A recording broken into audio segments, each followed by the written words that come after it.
Good evening to all. आवाज आ रही मेरी आप लोगों को? Yes sir. आवाज आ रही? Yes sir. कल हमने का इंट्रो पढ़ा था।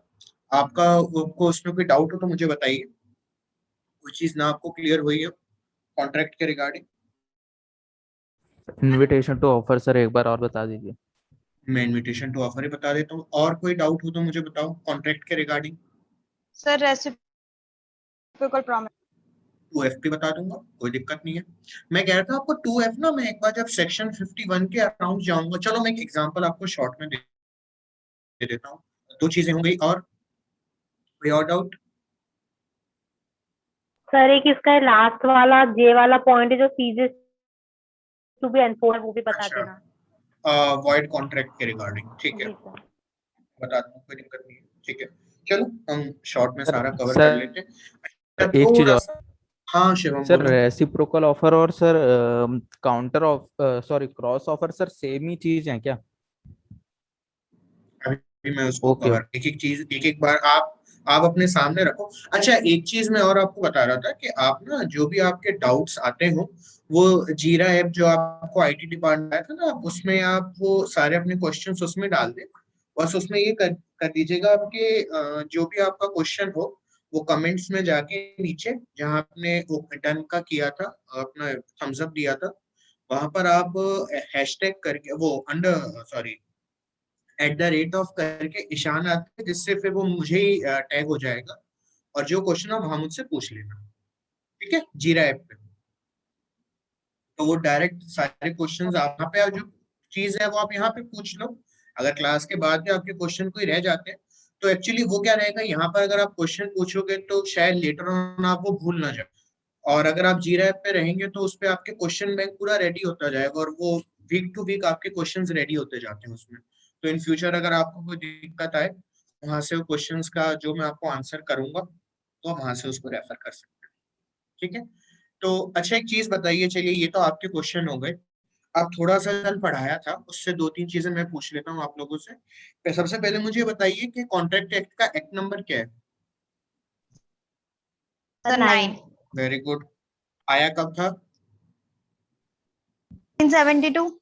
फर्स्ट सितंबर 1872। 1872। बस वेरी गुड, 1 सितंबर 1872 को आया था। ठीक है, और कॉन्ट्रैक्ट एक्ट क्या एग्जॉस्टिव है? No sir. नो एग्जॉस्टिव नहीं है। No sir. तो कॉन्ट्रैक्ट एक्ट के अलावा और कौन से एक्ट्स हैं जो कवर करते हैं, मतलब कॉन्ट्रैक्ट की जो रिमेनिंग रह जाती है उसको, सेल्स जो चीज of contract good specific relief act. Sir sales of transfer good of act. Specific relief act, transfer of हाँ प्रॉपर्टी ठीक है, एक्ट सर। और ट्रांसफर ऑफ प्रॉपर्टी एक्ट, और पार्टनरशिप एक्ट, और sales of goods act. Special sale of relief act. Goods. Special नहीं है, specific है, का ध्यान रखना, इज स्पेसिफिक एसआरए। ठीक है, और ये एसआरए का मैंने शायद आपको ईयर भी बताया था, याद है क्या ईयर बताया था मैंने?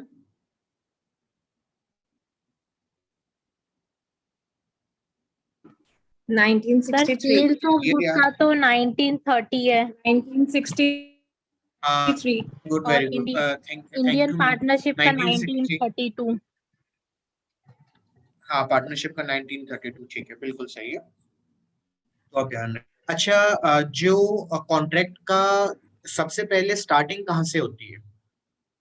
अगर मैं बोलूं कि कॉन्ट्रैक्ट का जो मेन ऐसे एसेंशियल है कि सबसे पहले फर्स्ट स्टार्टिंग पॉइंट कॉन्ट्रैक्ट का ये होगा, प्रपोजल। उसके बाद ऑफर सर, कॉन्ट्रैक्ट ऑफर बनेगा। प्रपोजल। प्रपोजल। हाँ, प्रपोजल। ऑफर दोनों ही सेम है, लेकिन हमारे इंडिया में मैंने आपको बताया तो हम उसको आपके प्रपोजल रखते हैं, ना कि ऑफर रखते हैं। ऑफर इंग्लिश उसमें है, इंग्लिश लॉ के अंदर। ठीक है, चलिए, तो अब मैं आपके पहले क्वेश्चन से पहले मैं उनको समझ लेता हूँ।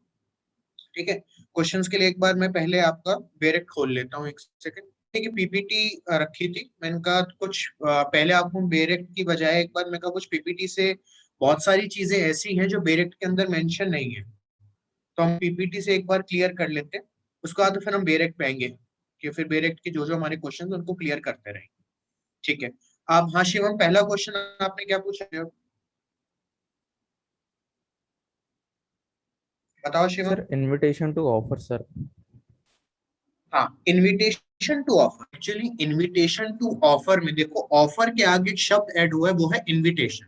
दैट मीन्स कि ये प्रॉपर ऑफर नहीं है, लेकिन ये लोगों के लिए इन्वाइट कर रहा है लोगों को कि आप आकर हमें ऑफर दीजिए, आप आकर हमें ऑफर दीजिए।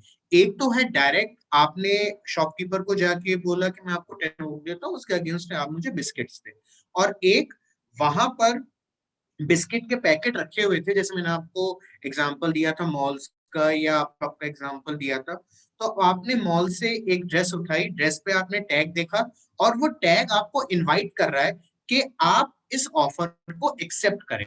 अब टैग में जैसे लिखा हुआ है 1999, तो आपको लगा कि हाँ मैं इस ऑफर को एक्सेप्ट कर सकता हूँ, इस इनविटेशन टू ऑफर को एक्सेप्ट कर सकता हूँ, इस ऑफर को एक्सेप्ट नहीं कर। तो आप क्या करते हैं कि आप वो ड्रेस लेते हैं और अपना कार्ड लेते हैं और आप जाते हैं शॉपकीपर के पास, जो मैनेजर होता है मॉल्स में जैसे, और उसको बोलते हैं कि आप ये ड्रेस लें, और इस ड्रेस के लिए आपने जो इनविटेशन टू ऑफर दिया है 1000 रुपीज टू 1000 रुपीज जो भी कॉस्ट है उसकी, उसको मैं एक्सेप्ट करता हूँ और मैं वो इस 1000 रुपीज देता हूँ इस ड्रेस के साथ, और मैं आपको ऑफर दे रहा हूँ कि जो आपने इनविटेशन टू ऑफर दिया था उसके अगेंस्ट मैं आपको ऑफर, और आप इस ऑफर को एक्सेप्ट करके 1000 रुपीज लें और मुझे ये ड्रेस वापस करें, मतलब ड्रेस मुझे आप दे। तो अब क्या होगा, इसके अंदर वो 1000 रुपीज का ऑफर उस मैनेजर को चला जाता है। अब वो मैनेजर वो 1000 रुपीज को एक्सेप्ट करता है, और अगर वो 1000 रुपीज को एक्सेप्ट करता है तो वो बन जाता है प्रॉमिस, वो बन जाता है प्रॉमिस। लेकिन अब इसके अंदर एक छोटा सा क्वेश्चन और आता है कि वहां पे 1999 का कॉस्ट लिखा हुआ था जैसे उस टैग के ऊपर। अब आप क्या कर, आप कहते हैं कि नहीं जी 2000 की आप जो ड्रेस दे रहे हो इस पर हमें 10% का डिस्काउंट चाहिए, हमें इस पे 10% का डिस्काउंट चाहिए। तो अब क्या होता है, इनविटेशन टू ऑफर नहीं होता है, वो जस्ट आपको एक तरीके से अट्रैक्ट कर रहा है कि आप ये ऑफर लें। अब मैं शॉपकीपर को जाके बोलता हूँ कि मैं 2000 रुपये नहीं दूंगा, मैं तो इसके 1800 रुपये 10% का डिस्काउंट दे, तो अब मैं उस 10% का डिस्काउंट उस शॉपकीपर को बोलूंगा कि मैं ये ड्रेस की कॉस्ट जो कि 2000 लिखी हुई है मैं वो 2000 ना दे के 1800 रुपये, और आप क्या मेरा ऑफर कबूल करते हैं? शॉपकीपर क्या कहेगा, नहीं सर 1800 तो आप बहुत ज्यादा डिस्काउंट कर रहे हैं, 10% तो होता ही नहीं, मैं आपको 1900 में ड्रेस दे दूं। अब शॉपकीपर ने क्या किया, शॉपकीपर ने आपको काउंटर ऑफर दिया, शॉपकीपर ने आपको काउंटर ऑफर दिया, क्योंकि अब इनविटेशन टू ऑफर के बाद को 1800 का ऑफर दिया, लेकिन उसने उस 1800 के ऑफर के अंदर अल्टरेशन करके आपको 1900 का ऑफर वापस दिया। तो अब क्या हो गया कि आप उस ऑफर को एक्सेप्ट हो, आप कहते हो चलो ठीक है, चलो 2000 में से 100 रुपए तो कम हुए, और आप वो 1900 का ऑफर एक्सेप्ट करते हो। अब क्या हो गया, शॉपकीपर तो बन गया प्रोमिसर, बन गए प्रोमिसी, और आप वो अमाउंट एक्सेप्ट कर देते हो। जैसे अमाउंट एक्सेप्ट हो गया, आपके लिए कंसिडरेशन हो जाएगी वो ड्रेस, और शॉपकीपर के लिए कंसिडरेशन हो जाएंगे 300 रुपीज। तो इनविटेशन टू ऑफर आप तरीके से समझ लें कि वो ऑफर से पहले की स्टेज है, वो इनवाइट कर रहा है आपको ऑफर के लिए। अब क्लियर हुआ आपको? Yes sir. Shivam clear yes हुआ? सर। सर मैं ये बोल रहा था सर, जो एडवर्टीजमेंट हाँ होते हैं सर, हो सकते हैं ना इनविटेशन टू ऑफर। देखो मैं ये बता रहा हूँ ना, एडवर्टीजमेंट जो होते हैं वो कल भी जैसे रेणुका ने शायद ये क्वेश्चन पूछा था कि रेणुका सॉरी विशाखा ने क्वेश्चन पूछा था कि ये जो वो जो ऑफर है वो ऑफर एट पब्लिक है। मैं आज उन्हीं ऑफर्स को मैं डील करने वाला था कल, क्योंकि वो ये तो उसमें 4-5 और भी है, मैं आज उन्हीं को कवर कर रहा था। तो उसमें क्या है कि उसमें जो आप ये एडवर्टीजमेंट की बात करो, ये ऑफर एट जाता है, पब्लिक को ऑफर दिया जाता है, लेकिन ये एक ऑफर है, it is not an invitation to offer, क्योंकि वो ये कहते हैं आपको, देखिए दोनों में समझिए आप, दोनों में क्या हो रही है फर्क, कि वो तो आपको प्राइस टैग में दे रहा है कि आप इस ऑफर को आके एक्सेप्ट करो, यहाँ पर उन्होंने बोल दिया कि हम ये चीज 25 लाख या 30 लाख में फ्लैट देंगे। अब उसके अगेंस्ट में जाके बोलते हो कि नहीं जी हम तो 25 लाख में नहीं देंगे, हम तो इसको 20 लाख में खरीदेंगे। तो जो हमने मैनेजर वाले केस के अंदर हमने ऑफर दिया, यहाँ पर हम एडवर्टीजमेंट के केस में हम काउंटर ऑफर दे रहे हैं, हम ऑफर नहीं दे रहे हैं। प्राइस टैग के केस में हमने ऑफर दिया था कि हम उसको 2000 में ना खरीद के खरीद रहे हैं, लेकिन जब एडवर्टीजमेंट आता है तो एडवर्टीजमेंट का जो केस होता है उसके अंदर हम ऑफर देते हैं, हम उस ऑफर को एक्सेप्ट करते हैं कि जी 25 लाख का जैसे फ्लैट है 2 BHK, हम इसके 25 लाख नहीं देंगे, हम इसके 20 लाख देंगे, तो आपने काउंटर ऑफर दिया। जो पब्लिक एट लार्ज होता है वो कभी भी इनविटेशन टू ऑफर नहीं होता है। प्राइस टैग, इसलिए मैं आपको बता रहा हूँ ना, इनमें हेयरलाइन का डिफरेंस है। तो आप हमेशा दिमाग में रखिए कि जो टेंडर्स होते हैं इनवाइट कर रहे हैं, जो आपको इनवाइट कर रहे हैं, एक तो मैं आपको इनवाइट कर रहा हूँ और एक मैं आपको प्राइस बता रहा हूँ कि 25 लाख का ही है, आपको खरीदना तो आप खरीद लो। एक आपको मैं इनवाइट हूँ कि आप खरीद लो ये चीज, दोनों में बहुत अंतर है। अभी भी नहीं समझ में आया तो मैं एक और एग्जांपल देता हूँ, बताइए आप। सर सर ऑप्शन किस में आएगा, ऑफर या इनविटेशन? क्या वापस बोलना आयुषी एक बार? सर ऑप्शन जो होता है वो किस में आएगा, ऑफर की इनविटेशन टू ऑफर में? ऑक्शन ऑक्शन ऑक्शन आपका जो जाएगा ना टेंडर में आएगा, इनविटेशन टू ऑफर में। Okay sir. ऑक्शंस हुए, टेंडर हुए, क्योंकि उसमें क्या होता है, उसमें स्टार्टिंग जैसे ऑक्शन की होती है। एक्चुअली जो ऑक्शन वाला कंसेप्ट है कि सेल ऑफ गुड्स एक्ट के अंदर आता है, और मैं गलत नहीं हूँ तो शायद 58 या 64 के अराउंड है, मुझे एग्जैक्टली याद नहीं है, लेकिन 64 या 58 के अराउंड है। पब्लिक 64 ही है, सॉरी 64 है जो पब्लिक ऑक्शन को डील करता है।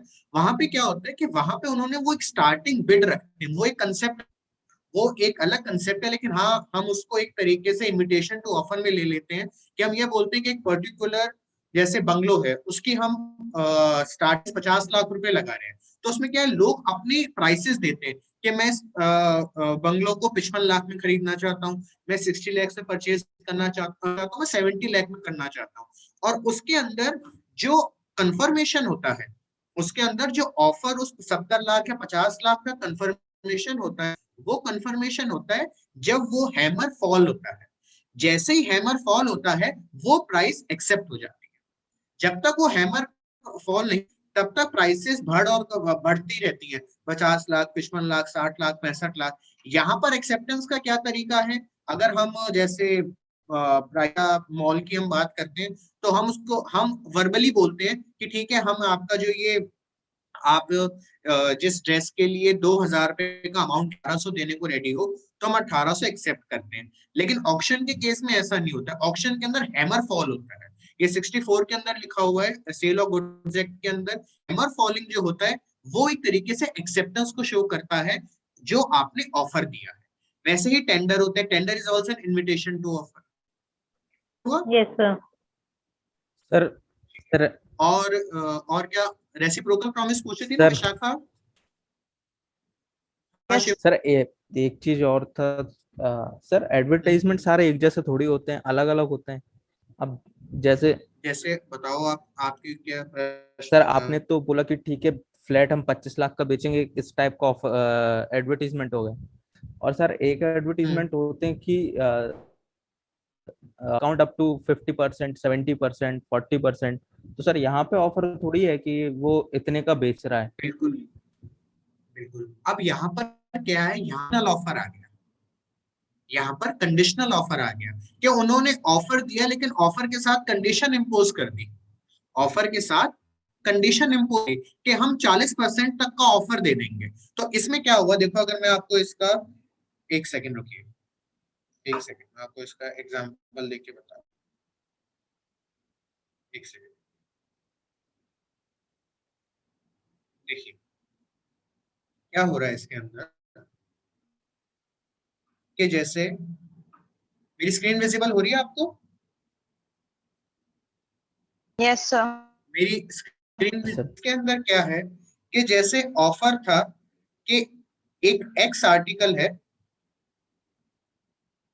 एक एक्स आर्टिकल, देखिए एक एक्स आर्टिकल है, इस एक्स आर्टिकल की जो कॉस्ट लगाई गई, फॉर एग्जांपल वो 5,000 रुपए लगाई गई। इस 5,000 के साथ बोला गया कि हम 10% का अप टू डिस्काउंट दे देंगे। इट मींस यहाँ पर ऑफरर ने अपनी टर्म्स को स्पेसिफाई किया है कि मैं 10% ही दूंगा या 10% तक दे दूंगा। अब वो 1% भी हो सकता है, वो 10% भी हो सकता है। तो क्या होता है कि आप अब तक कंफर्म कि ये ऑफर एक्चुअली जो ये है इट इज ऑल्सो ऑफरिंग, लेकिन ये ऑफर के टाइप में कंडीशनल ऑफर हो गया। कंडीशनल ऑफर हो गया, conditional offer public at large में हो गया। अब क्या होता है कि आप ए है और आप जाते हैं और ये अगर चीज को आप परचेज करना चाहते हैं तो अब आपकी नेगोशिएशंस होती है, क्योंकि जब कंडीशनल होता है इट मींस यहाँ पे टर्म सेटल नहीं है, इट मींस यहाँ पे टर्म सेटल नहीं है। उसने एक तरीके से आपको बोला है कि मैं ये आर्टिकल एक अराउंड 5,000 रुपए तक दूंगा, जिसपे मैं 10% का डिस्काउंट दे दूंगा। मतलब अगर मिनिमम इसकी जो प्राइस रहेगी वो 4500 रहेगी, 45 मिनिमम इसकी प्राइस रहेगी, इससे कम ये प्राइस में नहीं जाएगा। अब हम इसके ऊपर वहां जाके नेगोशिएशंस करते हैं, लेकिन ये रहेगा केवल आपका offer eight public at large. इसका मैं आपको भी एग्जांपल दूंगा, अभी हमारा इंट्रोडक्शन ही चलेगा 1-2 दिन, जिससे मैं आपको कितने टाइप्स के ऑफर होते हैं अभी बहुत सारे मैं आपको, आप अभी सिंपल सा अपने दिमाग में ये रखें कि जहां पर आपको इनवाइट किया जाता है ऑफर के लिए, जैसे प्राइस टैग हुआ, जैसे टेंडर्स हुए, या जैसे ऑक्शन हुआ, या आपका ये प्राइस टैग हो गए, टेंडर्स हो गए, या आपका ये स्वीट शॉप का मैंने आपको एग्जांपल दिया, ये सारे इनविटेशन टू ऑफर है। लेकिन जो एडवर्टीजमेंट आते हैं, एडवर्टीजमेंट डायरेक्ट बोलता है कि आपको 25 लाख रुपए में देना चाहूंगा मैं, although it is a type of offer ही, एक ऑफर ही है टाइप का, वो उसमें कुछ अलग, लेकिन फर्क क्या हो जाता है, फर्क ये हो जाता है कि वहां पर उसने लिख के भेज दिया कि आप इस चीज में इसको एक्सेप्ट करना चाहते हो तो बताओ। तो आप क्या करते हो कि आप उसके पास जाके करके कहते हो कि हाँ जी मैं 25 लाख में आपका ये मकान खरीदने को रेडी। समझ में आया आपको? वो कंसेप्ट अलग है, ये कंसेप्ट अलग है। नहीं आया तो मुझे बताइए, मैं फिर क्लियर कर दूंगा, कोई दिक्कत नहीं है। आ गया सर। तो वो प्राइस टैग का कंसेप्ट अलग है और यहाँ पे कंसेप्ट अलग है। और विशाखा तुम रेसिप्रोकल प्रॉमिस का पूछ रहे थे ना? Yes, sir.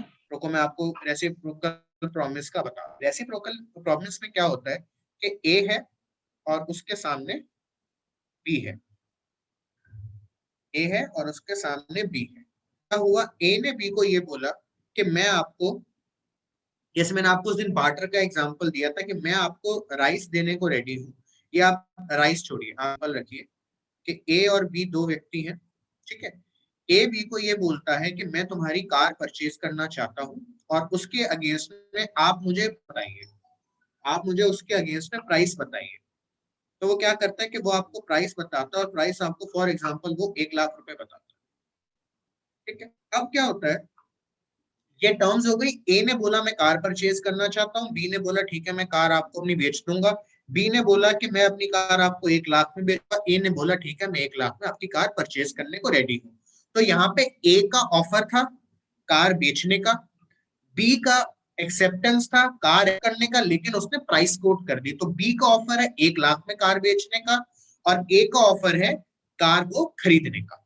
तो दो ऑफर है वहां से। तो बी ने ऑफर दिया 1 लाख का और ए ने ऑफर दिया कार परचेज करने का। ध्यान से सुनना, नहीं समझ में तो पूछ लेना।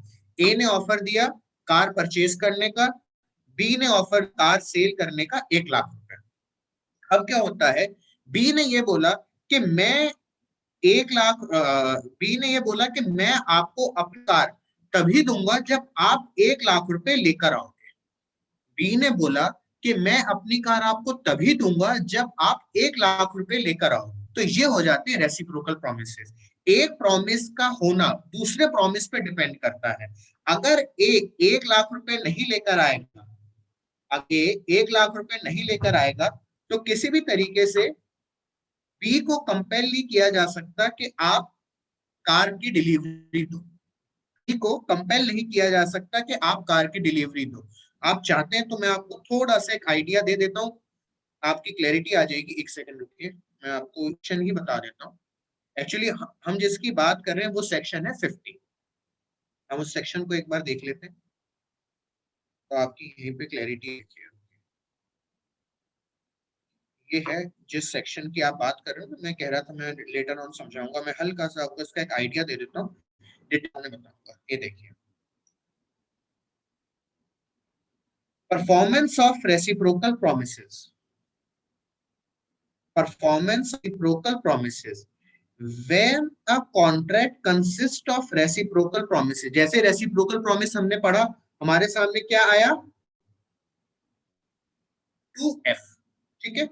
टू बी साइमल्टेनियसली परफॉर्म्ड, तुम मुझे पैसा दो मैं तुम्हें कार की डिलीवरी दूंगा। No promisor need perform his promise unless the promisee is ready and willing to perform his promise।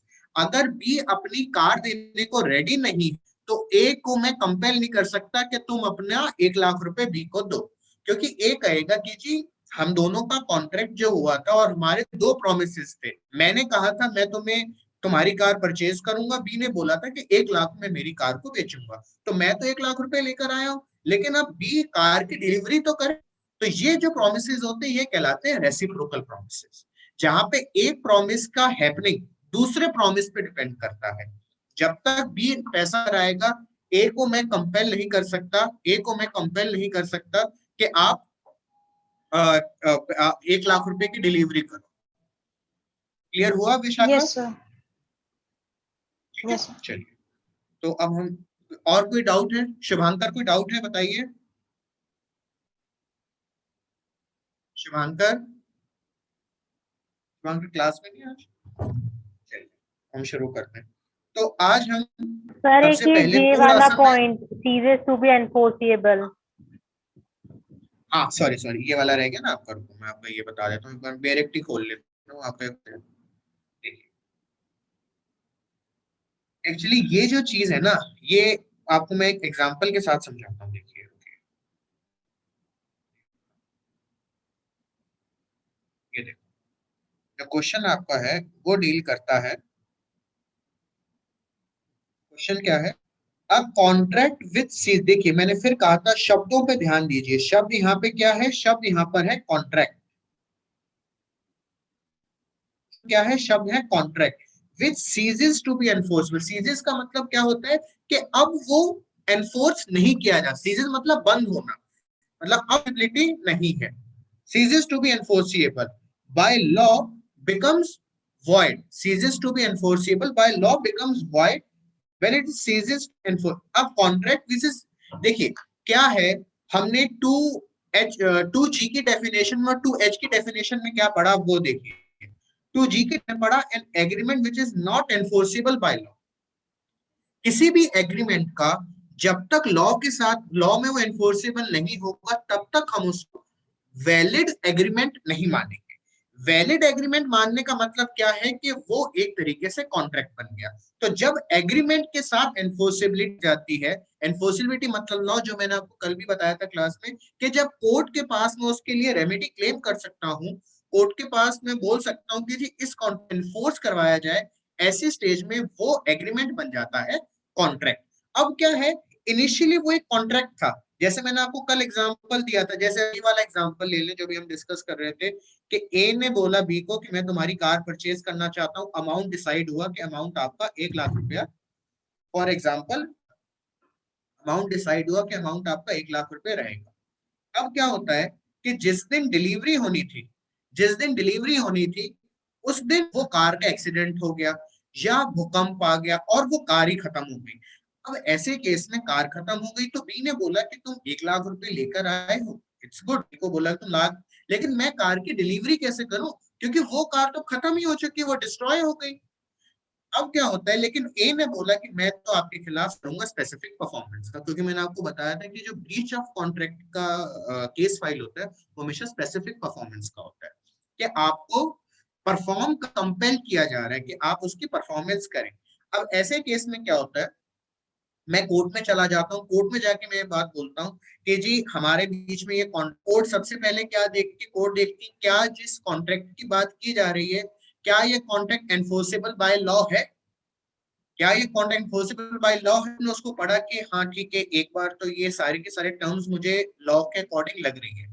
अब बी को बोला कि आप इस कॉन्ट्रैक्ट को क्यों नहीं परफॉर्म कर रहे, बी ये बोलता है कि कॉन्ट्रैक्ट को ना परफॉर्म करने के पीछे रीजन ये है कि जो कॉन्ट्रैक्ट का सब्जेक्ट मैटर था, सब शब्द को ध्यान से देखिए, जो कॉन्ट्रैक्ट का सब्जेक्ट मैटर था वो ही डिस्ट्रॉय हुआ है, जो कार मुझे डिलीवर करनी थी वो कार ही डिस्ट्रॉय हो चुकी है, तो ऐसे केस में मैं कैसे इसको डिलीवरी कर दूं। तो अब क्या करेगा, अब आ जाता है 2J। अब 2J को पढ़िए। अब कॉन्ट्रैक्ट मतलब इनिशियली उसने सेक्शन 10 के एसेंशियल सारे फुलफिल कर दिए थे, तभी वो कॉन्ट्रैक्ट बना। ऊपर आप देखिए हर जगह एग्रीमेंट लिखा हुआ है, लेकिन 2J के अंदर कॉन्ट्रैक्ट लिखा हुआ है। अब contract which ceases to be enforceable by law, that means initially it was enforceable law but later on it becomes unenforceable by law, वो बन जाएगा वॉइड। क्योंकि अब कोर्ट कैसे बी को बोले कि आप कार की डिलीवरी करो, कार तो एग्जिस्टेंस में है ही नहीं, ठीक है, वो बन जाएगा void when it ceases to be unenforceable। तो जब कोई भी कॉन्ट्रैक्ट, कोई भी शब्द वापस, कोई भी कॉन्ट्रैक्ट एनफोर्सेबल नहीं रहेगा, मतलब लॉ के द्वारा सामने वाली पार्टी को कंपेल नहीं किया जा सकता उस कॉन्ट्रैक्ट को परफॉर्म के लिए, वो कॉन्ट्रैक्ट बन जाएगा वॉइड कॉन्ट्रैक्ट। लेकिन अगर एग्रीमेंट एनफोर्सेबल नहीं है तो वो बन जाता है वॉइड एग्रीमेंट।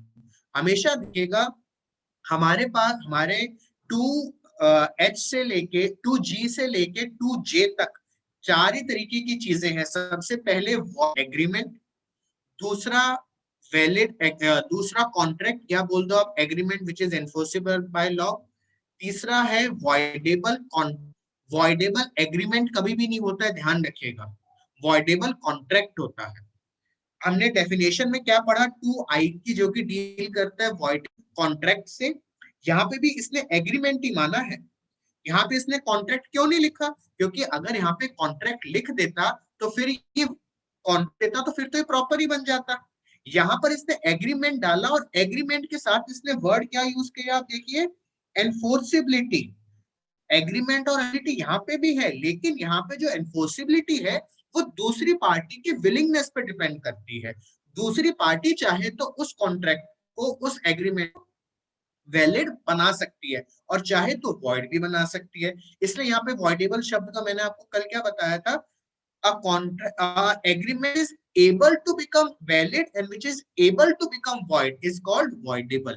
जो बीच में खड़ा हुआ है ये वैलिड है और ये void है, और ये पर खड़ा हुआ है, ये यहाँ भी जा सकता है और ये यहाँ पे भी जा सकता है। क्लियर हुआ, बताइए। यस सर, हो गया क्लियर। ठीक है, सब का कोई डाउट है कल की क्लास के रिगार्डिंग तो मुझे बताएं आप,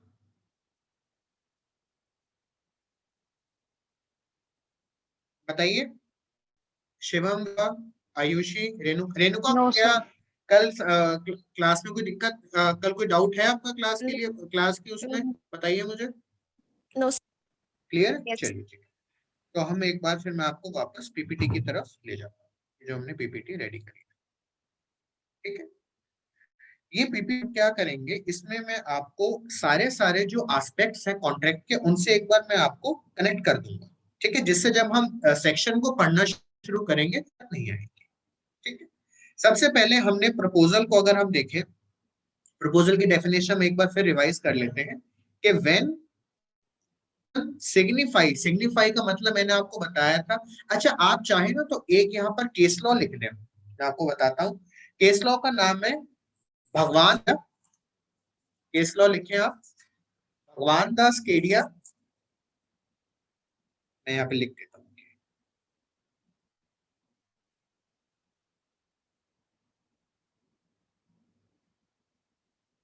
मैं बताऊंगा आपको मैं केस लॉ क्यों बता रहा हूँ अभी। भगवान केडिया वर्सेस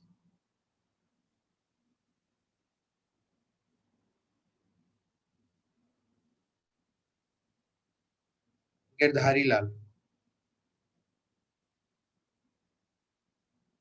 भगवान दास केडिया वर्सेस गिरधारी लाल, ठीक है, क्लियर है। ये केस हुआ था, हम तो इसको समझाता हूँ। पहले पहले तो अपने डेफिनेशन को देख लेते हैं वापस से। व्हेन अ पर्सन सिग्निफाइज, जब अपनी वो विलिंगनेस दूसरे को कम्युनिकेट करता है, किससे, कि कोई काम उसको करना है या कोई काम करने से सामने वाले पर्सन को रोकना चाह रहे हैं from doing something with a view to obtain the assent of another. अपनी इच्छा दूसरे को बताता है कि आपको कोई काम करना है या नहीं करना है, किस इंटेंशन से, कि वो उस काम करने या ना करने पे अपनी असेंट। कॉन्ट्रैक्ट एक्ट है, अगर आप इसका साल देखेंगे तो 1872 है। इट मींस बहुत पुराना हमारा इंडियन कॉन्ट्रैक्ट है। एक्चुअली उस टाइम पे जो ट्रांजेक्शन्स हुआ करती थी या कोई करते थे, वो थ्रू पोस्ट कार्ड या टेलीग्राम हुआ करते थे। तो उसके अंदर ये हम जो कोई भी ऑफर करना है तो हम ज्यादातर पोस्ट कार्ड या टेलीग्राम के थ्रू, लेकिन आज का टाइम जो हमारा है वो आज के टाइम में हम जो ऑफर्स अगर देना चाहते हैं तो वहां पर हम कहीं भी कोई पोस्ट कार्ड या टेलीग्राम कोई नहीं लिखता है। डायरेक्ट या तो किसी को ईमेल करते हैं या डायरेक्ट हम उसको लेटर लिखते हैं, और लेटर की बजाय हम डायरेक्ट उसको एसएमएस या हम उसको कॉल करते हैं। अब ये जो भगवान दास केडिया वर्सेस गिरधारी लाल, वो एक्चुअली डील करता है टेलीफोन से। देखिए हुआ ये, इस केस के अंदर ए ने बी को कॉल किया और एक ऑफर, ए ने बी को कॉल किया और ऑफर बताया। जब वो ऑफर बता रहा था तब एक्चुअली कॉल कट गया, ठीक है, और यह कॉल को ऐसी डिस्टरबेंस आई कि बी तक वो ऑफर पहुंचा नहीं, ठीक है, और बी ने बोला कि अच्छा ठीक है, जो आप कह रहे हो अपने इसको कंसिडर कर लेंगे। ए में ये ऑफर एक्सेप्टेंस में कन्वर्ट हो गया, लेकिन रियलिटी ये थी कि गिरधारी लाल तक वो ऑफर जो बी था उस तक ये ऑफर पहुंचा ही नहीं। अब प्रपोजल का असेंशियल क्या है? प्रपोजल का असेंशियल है सिग्निफाई, जो वर्ड मैं आपको बार बार कह रहा हूँ कि उस तक कम्युनिकेट होना। आज है मन ही मन में सोच रहा हूँ, मन ही मन में ए सोच रहा है कि मैं बी को अपनी कार बेच दूं, तो it is not a proposal. ए आज अकेला मकान में खड़े होके अगर बोलता है बी, मैं तो चिल्लाकर बोलता है कि मैं अपना सामान बी को बेचना चाहता हूं, तो भी इज नॉट अ प्रपोजल, क्योंकि वो आवाज बी के कान तक पहुंचनी जरूरी है किया जाए जिससे मैं कम्युनिकेट कर सकूं उसको। अगर मेरी इंटेंशन उसको कम्युनिकेट हो गई कि मैं उसको कोई काम करने या ना कर रहा हूं, तो मेरा प्रपोजल कंप्लीट हो गया। समझे आप? तो आप ये भगवान दास केडिया वर्सेस गिरधारी लाल केस को लिख लीजिएगा और इसमें लिख लीजिएगा कि जब हमारा ऑफर होता है तो अगर सामने वाले पर्सन तक वो आवाज पहुंच गई है तो ये माना जाएगा कि वो ऑफर कंप्लीट हो चुका है। क्लियर है आप सब लोगों को? कोई डाउट नहीं है? बताइए Ayushi, Vishakha, Shivam, Renuka. No sir. No sir. Clear है, ठीक है। चलिए सर अब हम इसका आगे बढ़ते हैं। AIR क्या है भगवान दास का सर? मुझे अगर गलत नहीं हूँ 1966 के अराउंड का केस है, ओके सर। और SCC मुझे एग्जैक्टली याद नहीं आ रहा, आप चेक कर लें, लेकिन 1966 का केस है, ये मुझे याद है। ठीक है, आप गूगल पे डालोगे आ जाएगा। ठीक है, बहुत बहुत ही ज्यादा फेमस केस है ये, जो टेलीफोन के रिगार्डिंग बात करता है कि अगर टेलीफोन से ऑफर देते हैं तो उसमें क्या लगता है। बस इस शब्द को ध्यान रखिएगा, सिग्निफाई। अगर कम्युनिकेट आपका सामने वाले को आपका ऑफर नहीं हुआ है, प्रपोजल नहीं हुआ है, तो वो प्रपोजल की डेफिनेशन के अंदर नहीं आएगा। ठीक है, एग्रीमेंट के बारे में हमने, एग्रीमेंट कहाँ डिफाइन है जल्दी बताइए डेफिनेशन। सेक्शन 2 के कौन से क्लॉज में एग्रीमेंट डिफाइंड है जल्दी बताइए। वेरी गुड, डबल ई की उससे ध्यान रखना, 2E के अंदर एग्रीमेंट डिफाइंड। एग्रीमेंट के अंदर क्या है? अब यहाँ पर ऑफर है, मतलब आप समझ जाइए कि ये प्राधिकरण, ठीक है, क्योंकि ऑफर और प्रपोजल एक सब्स्टिट्यूट में यूज किए जा सकते हैं, लेकिन आप आंसर में प्रपोजल लिखिएगा। तो एग्रीमेंट के इसमें क्या बोला कि जब और एक्सेप्टेंस हो गई तो एक तरीके से वो एग्रीमेंट बन गया, एक तरीके से वो प्रॉमिस बन गया, और यही प्रॉमिस में जब कंसिडरेशन ऐड हो जाएगी, जब इसी प्रॉमिस में कंसिडरेशन ऐड हो जाएगी तो वो बन जाएगा आपका एग्रीमेंट। ठीक है, क्योंकि एग्रीमेंट की डेफिनेशन क्या है 2E के अंदर, every set of promises forming consideration for each other is called agreement। ठीक है, तो या तो प्रॉमिस, अब यहाँ सेट ऑफ प्रोमिसेस का मतलब क्या है? सेट ऑफ प्रोमिस रिलेट करें 2F से, क्योंकि 2F के अंदर दो प्रोमिसेस होते हैं, तो या तो एक प्रॉमिस या एक से ज्यादा प्रोमिसेस का सेट जो कि दो चीज के लिए कंसिडरेशन बन रहा है, इट बिकम्स एन एग्रीमेंट। ठीक है, अब हम आगे देखते हैं आगे क्या आता है। देखिए ये हमने समझ लिया। अब मैं आपको जो टाइप्स ऑफ ऑफर ये बताना चाह रहा था, ठीक है, पहले मैं आपको ये दो चीजें और क्लियर कर दूं कि कॉन्ट्रैक्ट है क्या। ठीक है, पहले हम इसको समझते हैं कि कॉन्ट्रैक्ट है क्या। It governs relationship between of a contract which is mutually agreed by the party। देखिए कॉन्ट्रैक्ट के अंदर जब आपने बोल दिया कि ए और बी के बीच में एक कॉन्ट्रैक्ट हुआ है, ए और बी के बीच में कॉन्ट्रैक्ट हुआ है, इसका मतलब क्या है कि जो भी टर्म्स एंड कंडीशंस हैं दोनों पार्टीज के बीच म्यूचुअली एग्री हो चुके हैं। किसी भी चीज के ऊपर जब दोनों पार्टी एग्री हो जाती हैं, दोनों पार्टी एग्री हो जाती है तो वो एक कॉन्ट्रैक्ट के अंदर ऐड हो जाते हैं। जैसे जब मैंने आपको बताया था कि अगर कोई भी चीज 2000 की और मैं ये बोलता हूँ कि मैं इसको 1900 में खरीदना चाहता हूँ, और मैं चाहता हूं कि आप मुझे इसकी एक्सेप्टेंस दो, लेकिन वो कहता है कि नहीं जी 1900 में नहीं, मैं 1950 रुपए में लगा दूंगा। तो यहाँ पर अब 1950 को जब मैं एक्सेप्ट करता हूँ तो दोनों 1950 के ऊपर एग्री हो गए हैं। तो हम एक पर्टिकुलर ट्रांजेक्शन में दोनों लोग एक चीज के ऊपर एग्री हो गए हैं, तो वो चीज कहते हैं एक तरीके से कॉन्ट्रैक्ट। आगे हम एक कंसेप्ट को और पढ़ेंगे, कंसेंसस एड इडम, वो मैं आपको फ्री कंसेंट वाले केस में बताऊंगा।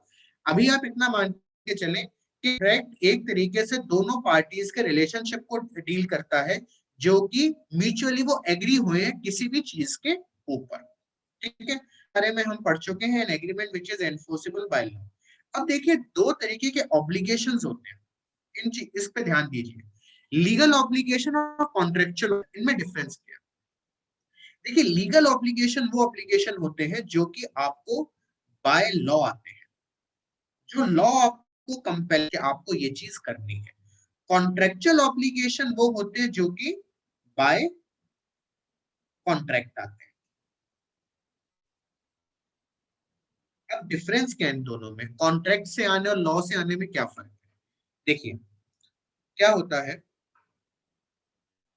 बी है, ठीक है, ए ने बी को ये बोला कि मैं आपकी कार को परचेज करना चाहता हूँ। बी ने बोला ठीक है, मैं उसकी कॉस्ट फॉर एग्जांपल 1 लाख रुपए, ए ने बोला ठीक है मैं 1 लाख में आपकी कार को परचेज करने को रेडी हूँ। दोनों की टर्म्स हो गए। अब यहाँ पर एज पर लॉ पार्टीज के ऊपर एक ऑब्लिगेशन है कि ए को तो ये 1 लाख रुपए पे करने हैं। ध्यान से सुनिए, दोनों पार्टीज के ऊपर इस ट्रांजेक्शन है कि ए को तो पे करने हैं 1 लाख रुपए, लेकिन बी के ऊपर क्या ऑब्लिगेशन है? बी के ऊपर ऑब्लिगेशन है कि उसको कार देनी है, तो उसका प्रॉमिस है कार देने का, ए का प्रॉमिस है पैसा डिलीवर करने का। तो यहाँ पर दोनों के ऊपर लीगल ऑब्लिगेशन है कार का और 1 लाख रुपए, लेकिन इसके अलावा एक कॉन्ट्रेक्चुअल ऑब्लिगेशन भी है। इंपॉर्टेंट बात ये कि जो ये 1 लाख रुपए है, अब ये 1 लाख रुपए में से कितना चेक में देंगे, कितना हम कैश में देंगे, ये जो चीज है ये हमें लॉ नहीं बताता है। ये पार्टीज म्यूचुअली एग्री करते हैं, या रुपए हमें आज देने हैं, ये 1 लाख रुपए में से 50,000 रुपए तो मैं एडवांस में दूंगा, 50,000 रुपए मैं बाद में दूंगा, 50,000 में से 25 2,000 के नोट में दूंगा, और बाकी के 25,000 रुपए मैं 200 के नोट में दूंगा। अब ये जो माइन्यूट टर्म्स है जो कि लॉ कवर नहीं करता है, वो केसेस में आ जाते हैं। इंपॉर्टेंट बात क्या है कि इंडियन कॉन्ट्रैक्ट एक्ट हमेशा लीगल ऑब्लिगेशन के लिए आपको कंपेल करता है, कभी भी कॉन्ट्रेक्चुअल ऑब्लिगेशन नहीं करता है। ये दोनों ऑब्लिगेशन आपको समझ में आए? बताइए मुझे। Yes sir. क्लियर है? तो जो कॉन्ट्रैक्ट के टर्म्स एंड कंडीशन आपको कंपेल कर रहे हैं वो बन जाएगा कॉन्ट्रेक्चुअल ऑब्लिगेशन, और जो इंडियन कॉन्ट्रैक्ट एक्ट के सेक्शंस आपको कंपेल करने के लिए कह रहे हैं वो बन जाता है ऑब्लिगेशन। ठीक है, चलिए हम आगे बढ़ते हैं। छोटी छोटी चीजें हैं, थोड़ा सा आपको कई बार ये आ जाती है तो मीनिंग नहीं पता होते, और ये बेरेक्ट से बाहर की चीजें। तो पहले मैं आपको एक ओवरव्यू देते हुए ये सारी चीजें क्लियर करना चाहता हूँ। एग्रीमेंट की डेफिनेशन हम पढ़ चुके हैं, every set of promise forming consideration for each other. पता ही है प्रॉमिस के अंदर क्या है, when one person made a proposal to another to whom proposal is made. मैंने क्या बताया था, ये ध्यान रखिएगा कि जो एक्सेप्टेंस होती है, एक्सेप्टेंस हमेशा वही व्यक्ति देता है जिसने प्रपोजल, जिसको प्रपोजल दिया गया है। अब मैंने दो वर्ड्स आपको बताए थे सेक्शन 2 सब क्लॉज सी के अंदर, वो दो वर्ड्स क्या थे, प्रॉमिसर और प्रॉमिसी। जो प्रॉमिस करता है वो क्या, प्रॉमिसर। जो प्रॉमिस को रिसीव करता है या जिसको किया जाता है वो कहलाता है प्रॉमिसी। तो जब प्रॉमिसी उस ऑफर को एक्सेप्ट या उस प्रपोजल को करता है जिसको वो प्रपोजल दिया गया था, तो वो बनता है एक्सेप्टेंस। अगर उसके अलावा किसी और ने किया है तो सेक्शन 2B आपको क्लियर कट बोल देगा कि वो एक्सेप्टेंस नहीं मानी जाएगी। ठीक है, क्लियर है? चलिए अब इसके आगे हम बढ़ते हैं। फिर प्रपोजल के बाद हमने एग्रीमेंट को भी देख लिया। एग्रीमेंट के बाद हम आगे आते हैं, ये सारी चीजें कवर हो गई, लीगल ऑब्लिगेशन, कॉन्ट्रेक्चुअल, ठीक है। देखिए अब हमारे सामने आता है टाइप्स ऑफ ऑफर। देखिए हमने कल क्लास में मैंने आपको express offer, express offer, implied offer, ये दोनों ऑफर मैंने आपको बताए थे कि जहां टर्म्स, जहां पर बाय वर्ड्स क्लियर हो रहा है कि ऑफर क्या है, प्रॉपर कम्युनिकेशन बाय वर्ड्स हो रहा है, तो वो कहलाएगा हमेशा एक्सप्रेस ऑफर। लेकिन जो अदर देन वर्ड्स ऑफर दिया जा रहा है वो कहलाएगा इम्प्लाइड ऑफर। ठीक है, कंडक्ट, इशारों में जो हो जाए। जैसे आपने क्या किया, आपने जाके ये बोला यार मुझे अपनी कार बेचनी है, तुम कोई ग्राहक लेकर आओ, मुझे कार बेचनी, ग्राहक लेकर आओ। तो अब ये जो ऑफर है कायदे से ये मैंने थर्ड आदमी को दिया है। वो थर्ड आदमी एक एक्स को लेकर आता है और बोलता है कि ये कार परचेज करने को रेट आप बताओ। तो यहाँ पर मैंने उसको जो ऑफर दिया वो बाय वर्ड्स नहीं दिया था, मैंने ऑफर किसी और को दिया, उसने जाके उसको बोला कि आप कर लो। आप सिंपल सा ये ध्यान रखिए कि जहां वर्ड्स ऑफर नहीं आ रहा है वो इम्प्लाइड ऑफर में आ जाएगा। और इसके बहुत सारे एग्जांपल है, अपने आगे भी देखते रहेंगे। ठीक है, अभी और एक्सप्रेस ऑफर में ओरल ओरल रिटर्न दोनों होते हैं, ध्यान रखना। ठीक है, ओरल ऑफर और रिटर्न ऑफर, क्योंकि दोनों शब्दों में आ गए ना, रिटर्न है वो भी शब्दों में, ओरल है वो भी शब्दों में, तो दोनों एक्सप्रेस ऑफर में है। तीसरा आता है इसके अंदर बहुत इंपॉर्टेंट, वो है स्पेसिफिक ऑफर। देखिए स्पेसिफिक ऑफर क्या होता है कि ए ने एक ऑफर निकाला, ए ने एक ऑफर निकाला कि जो सर्टेन कम्युनिटी के लोग हैं, या मैं बोलूं कि जैसे मैंने एक ऑफर निकाला कि मुझे मेरा हम जैसे एक जोधपुर के अंदर बहुत बड़ा महल है, ठीक है, हमें वो महल सेल करना है, लेकिन हम वो महल केवल जोधपुर के रेजिडेंट्स को ही सेल करेंगे, वो हम जोधपुर के रेजिडेंट्स को ही सेल करेंगे। तो यहाँ पर मैंने क्या किया, यहाँ पे मैंने ऑफर स्पेसिफाई कर दिया कि केवल ये ऑफर जयपुर के जोधपुर के लोगों तक ही सीमित रहे, तो ये कहलाता है स्पेसिफिक ऑफर। या मैं एक बहुत बड़ी कंपनी के अंदर काम करता हूँ और मैंने ये बोला कि मुझे मेरी कार बेचनी है, लेकिन वो कार मैं कंपनी के एम्प्लॉयज को ही बेचूंगा, उन्हीं को सेल करूंगा। तो यहाँ पे मैंने जो ऑफर दिया वो मैंने स्पेसिफिक लोगों तक ही सीमित कर दिया, तो वो कहलाता है स्पेसिफिक ऑफर। स्पेसिफिक ऑफर का जो अपोजिट होता है, जो शिवम बात कर रहा था, वो होता है जनरल ऑफर, जो कि पब्लिक एट लार्ज को दिया जाता है। जो मैंने पूरे वर्ल्ड को बोल दिया कि मेरी कार का सेल करनी है और मेरी कार की सेल मैं 50 लाख में करना चाहता हूँ, जो भी इंटरेस्टेड है वो मेरे पास आ जाए। तो जहां पर पब्लिक एट लार्ज को ऑफर होता है वो कहलाता है जनरल ऑफर, और जहां केवल स्पेसिफिक लोगों पे है, जैसे मैंने बताया आपको, मैंने जोधपुर का एग्जांपल दिया कि मैं जोधपुर के लोगों को ही बेचना चाहता हूँ, वो बन जाएगा मेरा स्पेसिफिक ऑफर। ठीक है, क्रॉस ऑफर के बारे में हमने कल पढ़ा था कि जब ए और बी दोनों को पता नहीं है कि दोनों एक दूसरे को और के देना है, और दोनों एक दूसरे को सेम ही ऑफर देते हैं। ए भी बोलता है कि मैं आपकी कार 1 लाख में परचेज करना चाहता हूँ, और बी भी बोलता है कि मैं अपनी कार 1 लाख तुम्हें बेचना चाहता हूं, तो ये कहलाता है क्रॉस ऑफर। लेकिन इसमें इंपॉर्टेंट क्या है कि दोनों लोगों को पता नहीं है कि वो एक दूसरे को ऑफर देने वाले हैं, वो क्रॉस ऑफर होता है। अब आता है काउंटर ऑफर। मैं एक्सप्लेन करूं या आपको समझ में आ गया? Express offer, implied, specific, general, मुझे बताइए, क्लियर है यस क्रॉस सर। ऑफर तक? कोई डाउट नहीं? आप बीच में अगर कोई भी चीज रह जाए तो मुझे आप बता दीजिएगा। ठीक है, अब आता है काउंटर ऑफर। काउंटर ऑफर के अंदर देखिए क्या है, मैंने आपको बताया था कि ए ने बी को ये बोला कि मैं आपकी कार 1 लाख में परचेज करना चाहता हूँ। बी ने बोला कि मैं अपनी कार 1 लाख में बेचूंगा, मेरी कार बहुत ब्रांड न्यू है और उसके अंदर कोई भी दिक्कत नहीं है और बहुत कम चली है, सब चीजें सही है, मैं अपनी कार 2 लाख के अंदर बेचूंगा। अब अगेंस्ट में ऑफर, शब्द पे ध्यान दीजिएगा, ऑफर के अगेंस्ट में जब ऑफर होता है तो वो बन जाता है काउंटर ऑफर।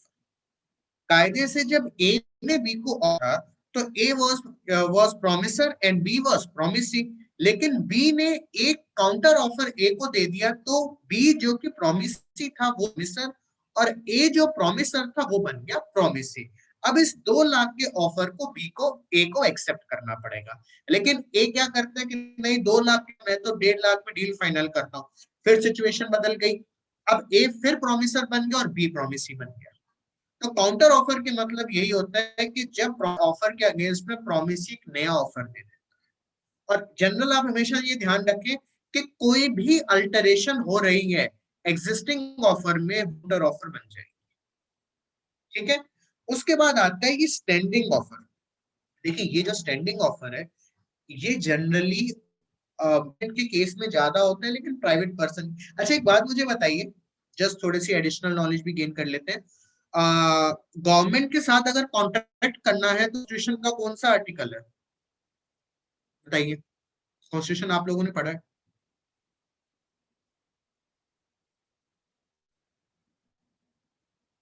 हिरण्वा बताओ, शिवम, विशाखा, आयुषी, गवर्नमेंट के साथ कॉन्ट्रैक्ट करना है तो कौन सा आर्टिकल है?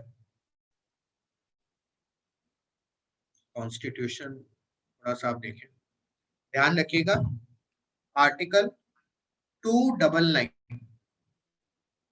डील्स विद दी, और ये मैंने क्लास में भी एक बार बताया था, मुझे ध्यान है 299 जब मैं इंटरप्रिटेशन की क्लास ले रहा था, कोई नहीं, ध्यान रखिएगा 299 जो वो डील करता है जब गवर्नमेंट कॉन्ट्रैक्ट करना चाहती है, और अगर यूनियन के द्वारा कोई कॉन्ट्रैक्ट होना है तो उसके अंदर जो सिग्नेटरी अथॉरिटी होता है वो हमेशा प्रेसिडेंट होता है, ठीक है। और जहां स्टेट के केस में सिग्नेटरी अथॉरिटी कौन होगा, बताइए, स्टेट के केस में कौन होगा? गवर्नर। अगर यूनियन के केस, वेरी गुड, हो जाता है स्टेट के केस में, तो ये ध्यान रखिएगा, ठीक है, कोई नहीं।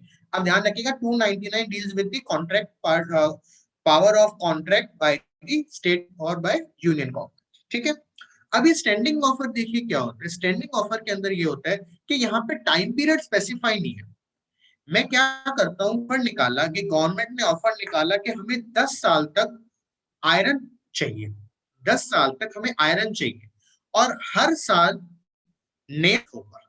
अगर एक बार के लिए जो कॉन्ट्रैक्ट होगा वो 1 साल तक रहेगा, और 1 साल के बाद वापस से हम ये ऑफर मार्केट में आएगा, और फिर जो भी हमें मिलेगा हम उसको एक्सेप्ट कर लेंगे। स्टैंडिंग ऑफर के अंदर कभी भी टाइम लिमिट नहीं होती है, मतलब टाइम लिमिट इसमें बहुत लंबा टाइम लिमिट होता है, 10 साल 20 साल का, या एक बार का ऑफर नहीं होता है, एक से ज्यादा बार का ऑफर होता है, और ये स्टैंडिंग रहता है। कोई भी चाहे तो उस ऑफर को एक्सेप्ट कर सकते, फिर एग्रीमेंट में आ सकता है, लेकिन बार बार ऑफर नहीं दिया जाएगा। ऑफर एक बार दिया जाएगा और उसकी एक्सेप्टेंस की वैलिडिटी 1 साल तक रहेगी। जैसे गवर्नमेंट ने निकाला कि हमें 10 साल तक आयरन परचेज करना है, और किसी ने भी, ए ने या बी ने उस ऑफर को एक्सेप्ट किया, तो वो 1 साल को सप्लाई कर सकता है। 1 साल के बाद उसका कॉन्ट्रैक्ट खत्म हो जाएगा, लेकिन गवर्नमेंट वापस ऑफर नहीं निकालेगी, गवर्नमेंट का ऑफर वैसा ही रहेगा। फिर वाई आएगा और वो कहेगा ठीक है, आप 1 साल मैं ये आपको आयरन सप्लाई करना चाहता हूँ, पहले वाले ने अगर आपको 2 करोड़ में किया था तो मैं आप लाख के अंदर करूंगा, तो गवर्नमेंट उसको एक्सेप्ट कर लेगी। फिर वाई के साथ गवर्नमेंट का जो कॉन्ट्रैक्ट होगा वो 1 साल चलेगा।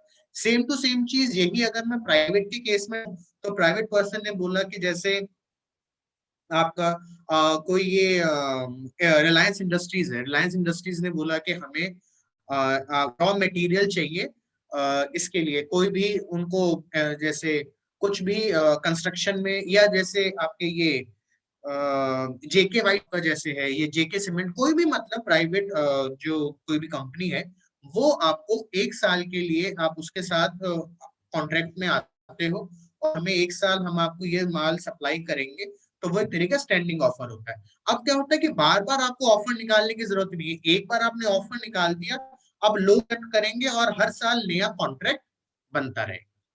स्टैंडिंग ऑफर आप लोगों को क्लियर हो गया? कोई डाउट हो इनमें तो बताइए।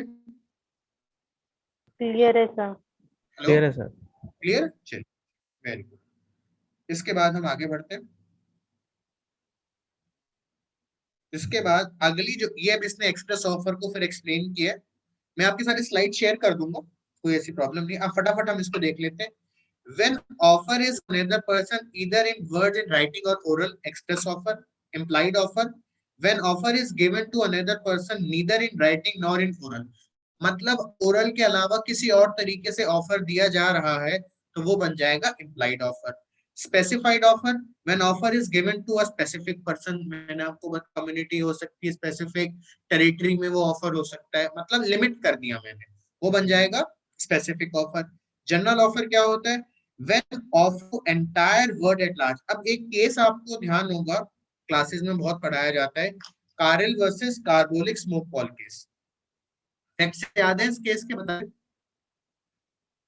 सर कुछ सर कुछ याद इसमें है। एक इन्फ्लुएंजा के रिगार्डिंग एडवर्टाइजमेंट हाँ, होता बिल्कुल है। बिल्कुल सही, बिल्कुल बिल्कुल आपने ऋषि सही बोला, वो इन्फ्लुएंजा वाली मेडिसिन के रिगार्डिंग था।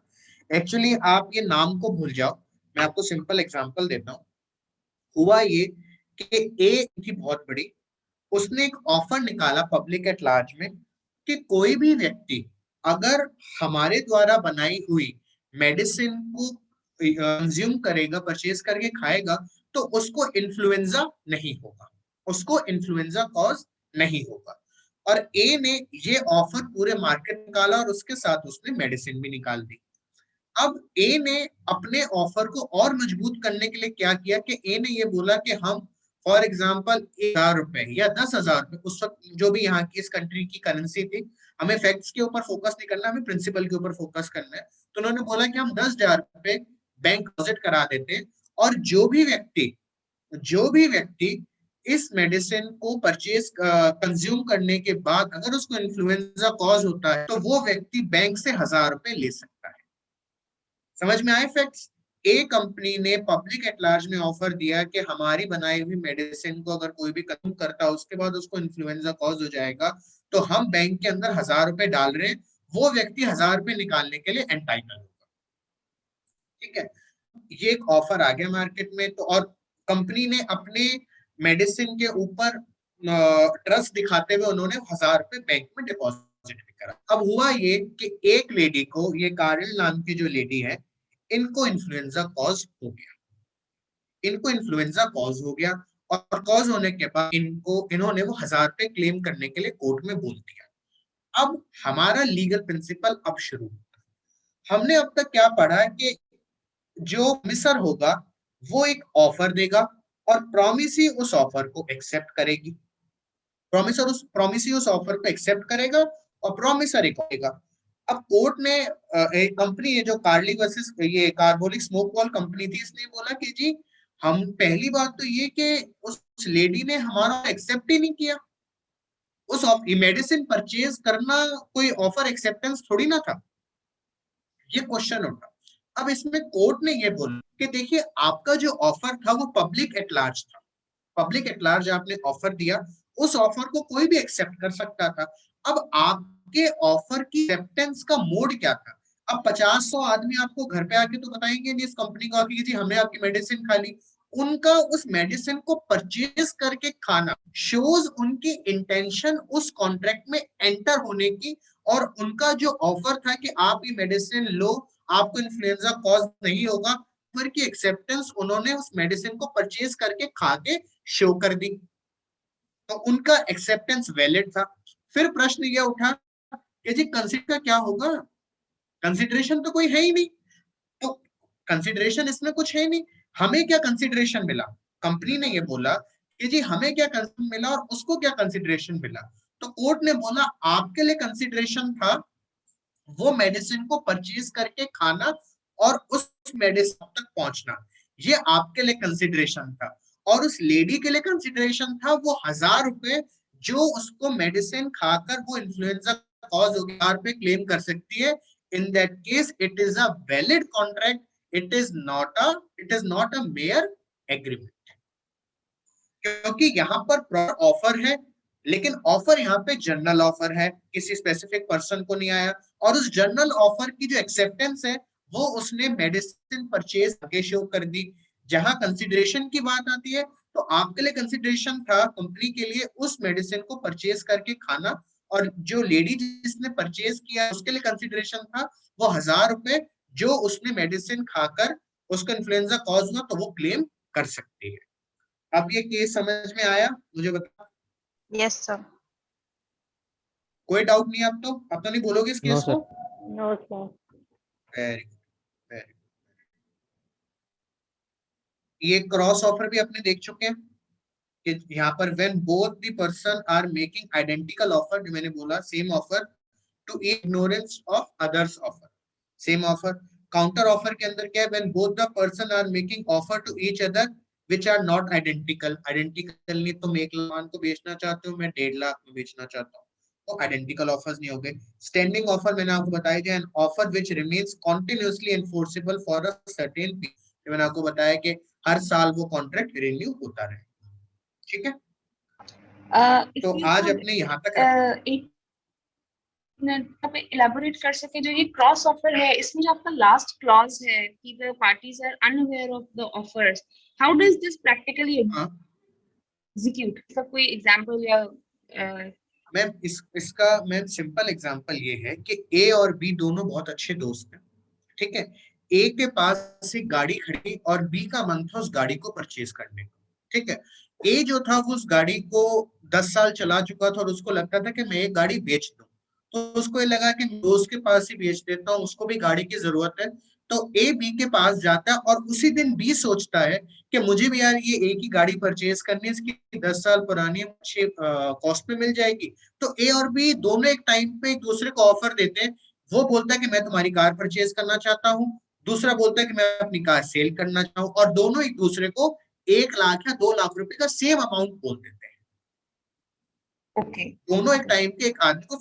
मैम ये टाइप ऑफ ऑफर अगर हो जाए तो ये क्रॉस ऑफर में आ जाएगा। टाइप के अगर दोनों एक टाइम पर एक दूसरे को सेम ऑफर दे दें तो उसको क्या कहेंगे? तो उसका एक हम पढ़ा है क्रॉस ऑफर। ऐसे ऑफर को हम क्रॉस ऑफर, क्योंकि कायदे से अब यहाँ पर एक्सेप्टेंस तो है ही नहीं कोई, यहाँ पर एक्सेप्टेंस तो है नहीं क्योंकि दोनों एक दूसरे को है। राइट, एक्सेप्टेंस तो तब होती है जब एक के पास दूसरे की इंटेंशन पहुंचती है और दूसरा उस इंटेंशन को एक्सेप्ट करता। यहाँ तो दोनों ही कह रहे हैं मैं करता हूँ, मैं बेचना चाहता हूँ। जब वो कहेगा हाँ मैं तुम्हारे ऑफर पे एक्सेप्ट करता हूँ, तो वो एक ऑफर प्रॉमिस के अंदर या एक्सेप्टेंस के अंदर कन्वर्ट हो। एक्सेप्टेंस को ही प्रॉमिस कहते हैं, ध्यान रखिएगा। एक्सेप्टेंस और प्रॉमिस दोनों सेम चीज है, इसलिए आपके 2B के अंदर प्रॉमिस डिफाइन डेफिनेशन है, और लेकिन वहां पे लिखा हुआ है एक्सेप्टेंस जब ऑफर की हो जाती है तो वो प्रॉमिस बन जाता है। तो एक्सेप्टेंस और प्रॉमिस को सेम ही रखते हैं, ध्यान रखिए। और कोई डाउट है इसमें बताइए मुझे। मैम कोई और डाउट आपका? नहीं, थैंक यू। ठीक, Vishakha, Renuka, Shivam? No sir. Sir एक बार एग्रीमेंट और कॉन्ट्रैक्ट में डिफरेंस बता दोगे? विशाखा, मैं ना आप एक, चलो मैं आपको थोड़ा सा शॉर्ट में बता ही देता हूँ, आप चाहते हो तो 3 मिनट दो, फिर मुझे, मैं 3 मिनट में आपका कवर कर देता हूँ शॉर्ट में। डिटेल में आपको फिर बताऊंगा, ये पहले बता रहा हूँ मैं। ओके। लेकिन आपका डाउट रेज हो गया तो मैं उसको बता देता हूँ, क्योंकि डाउट उस वक्त ही क्लियर हो जाए तो ठीक है। बाकी मैंने आपको जीरा पर आप मुझे @ऑफ करके टैग करके कर दीजिएगा, क्योंकि फिर वो जो आपके क्वेश्चंस है वो डायरेक्ट मेरे तक आ जाएंगे। स्टिल अगर कोई क्वेश्चन आपको भी होता है और वो आपका क्वेश्चन बैंक बन ही जाएगा, तो आप बाद में भी चीजें पूछ सकते हैं। देखिए एक्चुअली ये सेक्शन 10 जो है ना, ये डील करता है कि यहाँ पर आप लाइन को पढ़े, what agreements are contract, what agreements are contract, so all agreements are if they are made by the free consent of party. ये जो फ्री कंसेंट है, ये ध्यान रखिएगा, आपके सेक्शन फ्री कंसेंट बताते हैं, ये सेक्शन 15 से 19A तक है। लेकिन इसको चैप्टर्स के अंदर अगर हम सेक्शन 14 को पढ़ेंगे तो सेक्शन 14 में 15 से 22 तक ये चीज है, ठीक है। लेकिन जनरली 19A तक ही है फ्री कंसेंट ऑफ पार्टी। और सेकेंड बात क्या है, कंपिटेंट टू कॉन्ट्रैक्ट। सबसे पहले तो लोगों की, जो पार्टीज है उनकी कंसेंट फ्रीली ली गई हो, और दूसरा जो पार्टीज उस कॉन्ट्रैक्ट में एंटर हो रहे हैं दे मस्ट बी कॉम्पिटेंट। ये कॉम्पिटेंट टू कॉन्ट्रैक्ट वाली जो बात है ये आपके सेक्शन 11 के अंदर लिखी हुई है, ठीक है। और a lawful consideration with lawful object. अब जो ये लॉफुल कंसिडरेशन, लॉफुल ऑब्जेक्ट आप देख रहे हैं, ये आपका गिवन है सेक्शन 23 के अंदर इंडियन कॉन्ट्रैक्ट के, and are not here by expressly declare to be void. अब ये जो चीज है not expressly declare to be void, ये चीज देखें कि कॉन्ट्रैक्ट एक्ट के अकॉर्डिंग तो वो सारी चीजें सही है, लेकिन किसी और लॉ के अंदर वो वॉइड ना डिक्लेयर हो रखी हो।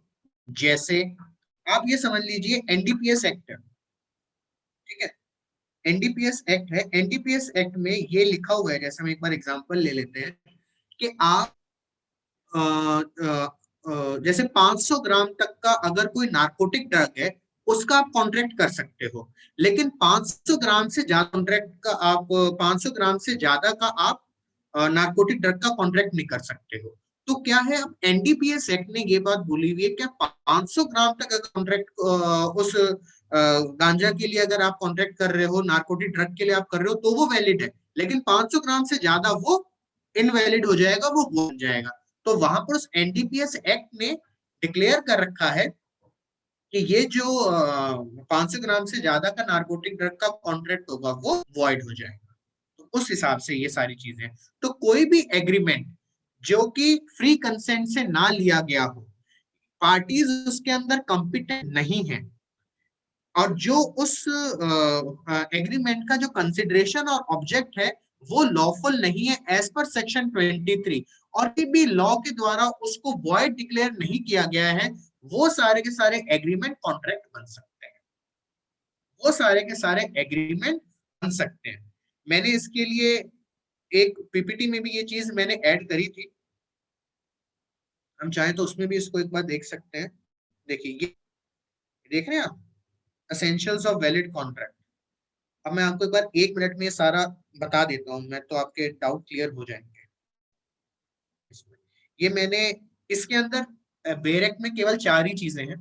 बेरेक में केवल consideration, free consent, legal capacity, legal capacity to contract, ये 4 ही तरीके की चीजें हैं, उससे ज्यादा उसके अंदर नहीं बता रखा है। लेकिन हमने 2 चीजें एडिशनल ऐड करी है। वो पहली चीज तो है टू क्रिएट लीगल ऑब्लिगेशन, और दूसरा है प्रपोजल। कॉन्ट्रैक्ट के लिए सबसे असेंशियल चीज है पहले प्रपोजल तो हो, क्योंकि प्रपोजल होगा, प्रपोजल के बाद एक्सेप्टेंस होगी, प्रॉमिस बनेगी, प्रॉमिस के बाद वो कंसिडरेशन में जाएगा, कंसिडरेशन के बाद वो एग्रीमेंट बनेगा, फिर वो एग्रीमेंट लॉ के द्वारा एनफोर्सिएबल होगा, और उसके बाद सेक्शन चल जाएंगे। तो सबसे पहले कॉन्ट्रैक्ट बनने के लिए जरूरी है कि पहले प्रपोजल तो हो, जिसको इंग्लिश लॉ में ऑफर बोला जाता है। दूसरा, जो पार्टीज उस प्रपोजल के पार्टीज उस कॉन्ट्रैक्ट के अंदर हैं, उनके इंटेंशन हो लीगल ऑब्लिगेशन में एंटर होने की। अभी ये टर्म आपको नहीं समझ में आएगी, मैं इसको आपको कल बार डिटेल में एक्सप्लेन। कंसिडरेशन मैंने आपको बताया था कि मैं आपके ऑफर को कंसिडर क्यों करूं, मुझे क्या बेनिफिट मिलेगा, वो कहलाता है कंसिडरेशन। फोर्थ ऑब्जेक्ट की फ्री कंसेंट, जो मैंने आपको बताया सेक्शन 15 से 18 में वैसे लिखी हुई, लेकिन 19 और 19A के अंदर उसमें बारे में बता रखा है। तो जब आपकी कंसेंट उस कॉन्ट्रैक्ट में गई है तो वो कहलाती है free consent. Legality of object और ये जो सारी चीजें हैं ये सेक्शन 23 के अंदर आ जाती है। ठीक है, तो जहां पर ये सारी हो जाएंगी वो एग्रीमेंट कॉन्ट्रैक्ट बन जाएगा। अभी मैं आपको ये जो सारी की सारी चीजें ये आपको एक एक करके समझाना चाहता हूँ, लेकिन वैसे अंदर ये है कि पार्ट, अब कैपेसिटी के अंदर क्या होता है, कैपेसिटी के अंदर 3 चीजें आती है कि वो जो पार्टीज है वो माइनर ना हो, पार्टीज माइनर ना हो, अनसाउंड माइंड वाली ना हो, और तीसरा बार्ड बाय लॉ ना हो। अभी एक एक टर्म मुझे आपको एक्सप्लेन करके मैं आपको अभी के लिए बता देता हूँ कि बार्ड बाय लॉ ना हो, अनसाउंड ना हो, माइनर कौन नहीं होते। तो ये आप अपने समझेंगे धीरे धीरे, लेकिन जो असेंशियल्स हैं वो ये होते हैं। बेरेट के अकॉर्डिंग 4 ही है, लेकिन अपने उसको एक बार 6 में कन्वर्ट कर रखे कि और भी 2 असेंशियल्स मुझे लगा कि इम्पोर्टेंट वैसे लिख लिए, लेकिन बेरेट में केवल ये 4 ही लिखे। ठीक है विशाखा? Yes sir. तो अपने एक बार धीरे धीरे जैसे टर्म अपने क्लियर करते चलेंगे। अपने बेरेट के ऊपर तब आएंगे जब पहले आपको एक ब्रीफ आइडिया हो जाए, तो फिर हमारे बेरेट पढ़ना बहुत आसान होगा। फिर मैं आपको उसकी इंपॉर्टेंट टर्म्स दूंगा, बस जो आपको याद रखनी है, बेस आपको क्लियर हो जाएगा। ठीक है, कोई शिवम, रेणु, आयुषी, कोई डाउट? मैम कोई डाउट? No sir. सर क्या कॉन्ट्रैक्ट ओरल और रिटर्न दोनों में हो सकता है? बिल्कुल हो सकता है। ओरल रिटर्न जब मैंने एक्सप्रेस कॉन्ट्रैक्ट के अंदर ही, एक्सप्रेस ऑफर के अंदर मैंने ओरल और रिटर्न, आज आप शॉप के ऊपर जा रहे हैं, और अब मैंने पहला एग्जांपल आपको क्या दिया था कि आप शॉप के ऊपर 1,000 का नोट देते हैं, 100 रुपए का नोट देते हैं, और बोलते हैं कि मुझे चिप्स या कोई बिस्किट्स या कोई भी कुछ भी हमें आइटम परचेज करना, तो वो ओरल है कहाँ किया। लेकिन हाँ, जहाँ मॉल में जाते हो आप, वहां पर आपका रिटर्न होता है। क्यों? क्योंकि आपको वो बिल निकाल के दे देता है, वो आपका रिटर्न कॉन्ट्रैक्ट हो जाता है। बिल से ये शो होता है कि आपने इनको 1,000 रुपए दिए और उन्होंने 1,000 रुपए के अगेंस्ट में आपको एक ड्रेस दी, वो रिटर्न हो जाता है। बाकी जनरल ओरल होता है ना, जो टैक्सी में बैठ के गए हैं, आज आप ओला में तो चलो अब बिल आने लग गया, लेकिन ओला में जैसे आप पहले ट्रेवल करते थे तो आप क्या, आपने वो तरीके का एक हायर एंड परचेज था कि आपने फॉर 15 मिनट्स उसकी कार हायर करी है to go from point A to point B, it is also an agreement. तो ओरल भी हो सकता है, रिटर्न, दोनों चीजें हो सकती है। Even transfer of property act के अंदर भी ओरल चीजें होती है। अगर हम ट्रांसफर प्रॉपर्टी एक्ट में जाएंगे तो वहां पे लिखा हुआ है कि अगर आपने बढ़ा हुआ रुपए से कम का जो भी ट्रांजेक्शन होगा, 100 रुपए से कम का कोई भी ट्रांजेक्शन होगा तो वो ओरल हो सकता है। ठीक है, तो ओरल रिटर्न दोनों। और कोई डाउट आयुषी? नहीं सर, हो गया क्लियर। ठीक है, Vishakha, no sir. Shivam, no sir. Sir मैं ये पूछ रहा था, रेणुका? हाँ शिवम बोलो। सर आप नोट्स प्रोवाइड कराएंगे क्या? नोट्स प्रोवाइड, अभी पहले अपने कंसेप्ट सारे क्लियर करते, नोट्स हो जाएंगे, कोई दिक्कत ओके सर। नहीं। Okay, thank you. Thank you sir.